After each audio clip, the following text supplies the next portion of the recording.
क्या प्रेस वार्ता बुलाया गया, क्या उद्देश्य था?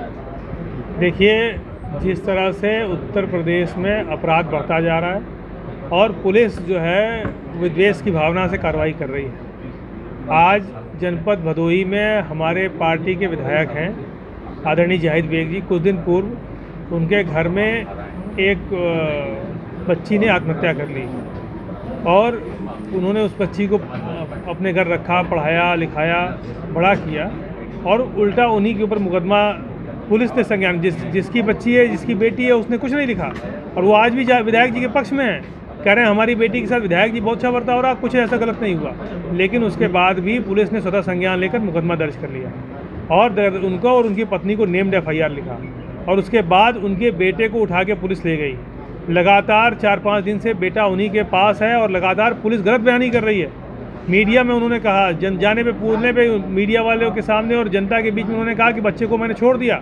जब हम लोगों ने पूछा कि सुपुर्दगी किसके सामने की है, कि उसका नाम बताइए, उसका पता बताइए जिसको सुपुर्द किया बच्चे को, उनके लड़के को, वो खुद अधिवक्ता है, तो उसका बताने के लिए पुलिस तैयार नहीं है। लगातार पुलिस जिस तरह से विद्वेष की भावना से काम कर रही है, उसके खिलाफ आज समाजवादी पार्टी के जिलाध्यक्ष भदोही, जिलाध्यक्ष वाराणसी और हम सब लोग गए थे और ADG महोदय वाराणसी को ज्ञापन दिया और साथ ही साथ ये बात भी कही कि न्याय होना चाहिए, गलत नहीं होना चाहिए और गलत अगर करेगी पुलिस और गलत फंसाने का काम करेगी तो हम लोग न्यायालय में भी लड़ने का काम करेंगे, सड़क पे भी लड़ने का काम करेंगे और सदन में भी लड़ने का काम करेंगे। ये विषय इम्पोर्टेंट था आज जो हम लोग ADG साहब से मिलने गए। पुतला दहन को लेकर आप बोल रहे थे कि हम लोगों ने आज बनारस में भी जो एडिशनल CP हैं उनको ज्ञापन दिया है कि जिस तरह से बनारस में समाजवादी पार्टी के राष्ट्रीय अध्यक्ष, पूर्व मुख्यमंत्री और माननीय सांसद कन्नौज हैं इसमें आदरणीय अखिलेश यादव जी, तो उनका पुतला फूका गया है और पुतला फूकने के बाद पुलिस अपने सामने खड़ा होकर पुतला फुकवा रही थी। तो जो अधिकारी अपने सामने खड़ा होकर पुतला फुकवाने का काम कर रहे थे उनके ऊपर भी कार्रवाई होनी चाहिए और जिन लोगों ने पुतला फूका है उन लोगों के ऊपर भी FIR दर्ज होनी चाहिए।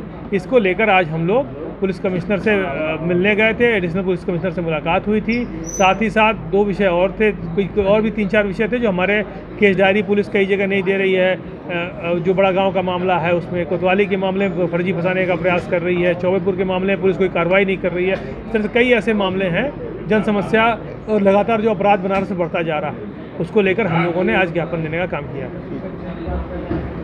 भदोही का था, भदोही शुरू हुआ। माननीय हमारे लोकप्रिय विधायक जाहिद बेग साहब को जबरन जिस परिवार में 3-3 बच्चियां को शादी कराए, उसका बाप या उसकी माँ दोनों जो मुकदमा में, कहीं से मुकदमा में नहीं है, वो विधायक जी को अपना भगवान मान रहे हैं कि विधायक जी हमारे भगवान हैं और उसी में एक बच्ची ने आत्महत्या कर लिया, उसमें जो कि पुलिस द्वारा और ये सरकार के इशारे पर विधायक जी को फंसाया जा रहा है। अब विधायक जी को पत्नी को, जो कि 3 दिन से बच्चा भी गायब है, अभी आपने बताया विधायक जिलाध्यक्ष जी ने, तो आज उसी संबंध में हम लोग आज बैठे थे और विधायक जी ने कहा कि माननीय जिला अध्यक्ष जी की एक प्रेस कॉन्फ्रेंस हुआ था, हमको चलिए संतोष जी को फ़ोन किया, आप लोग आए, आपको बहुत बहुत धन्यवाद। और दूसरा प्रकरण जो बनारस में जिला पंचायत सदस्य, कई बार के प्रधान लालमन यादव, मूलचंद यादव को बड़ा गांव थाना द्वारा केस डायरी न भेजने पर आज हम समाजवादी पार्टी के लोग बहुत नाराज हैं कि उसका बच्चे के कम से कम जमानत होना चाहिए। एक जनप्रतिनिधि को किसी राजनीतिक इशारे पर न फंसा जाए।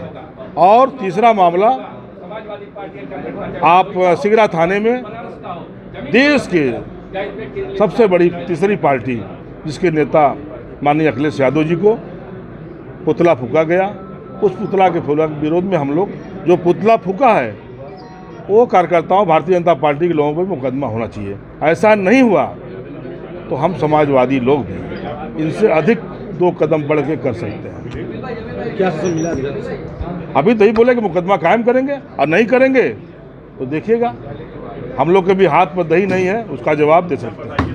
यूपी में लगातार अपराध बढ़ते जा रहे हैं, जैसा कि आपने प्रेस वार्ता में भी कहा कि मुख्यमंत्री जी के लुंगी के नीचे जो है गुंडा माफिया। मुख्यमंत्री जी आने से एक दिन पहले वाराणसी जनपद में मुख्यमंत्री जी तो पार्षद हो गए हैं, मुख्यमंत्री नहीं है, वाराणसी के लिए एक पार्षद की तरह आते हैं, रोज सभासद जैसे आते हैं, ऐसे आना जाना लगा रहा है। लेकिन उनके पैर के नीचे, लुंगी के नीचे, दोनों कह लीजिए, बनारस में मर्डर, हत्या नहीं रुक रहा है। लूट नहीं रुक रहा है, लगातार हत्या हो रहा है। माननीय मुख्यमंत्री जी आने का बात करते हैं कि न तो गड्ढा है न तो गुंडा है। गुंडा भी यही है, गड्ढा भी यही है। तो जीरो टॉलरेंस की नीति अपना रहा है, जीरो टॉलरेंस की बात बोल रहा है। वो देखिए, वो लोग झूठ बोलने वाले हैं, में देख रहे हैं। वो झूठ बोलने वाले लोग हैं, कुछ बोल सकते हैं। 15 लाख भी झूठ बोले हैं, ये भी झूठ बोल रहे हैं। पेश है न्यूज बकेट हिंदी मासिक पत्रिका। पढ़ें इस महीने की पूरी खबर विस्तार से हमारे न्यूज बकेट की मैगजीन में। हमारी ई मैगजीन को मुफ्त में पढ़ने के लिए अभी लॉगिन करें www.newsbucket.in पर। इसके अलावा रोज की ताज़ा खबरों के लिए हमारे YouTube चैनल को तुरंत सब्सक्राइब करें।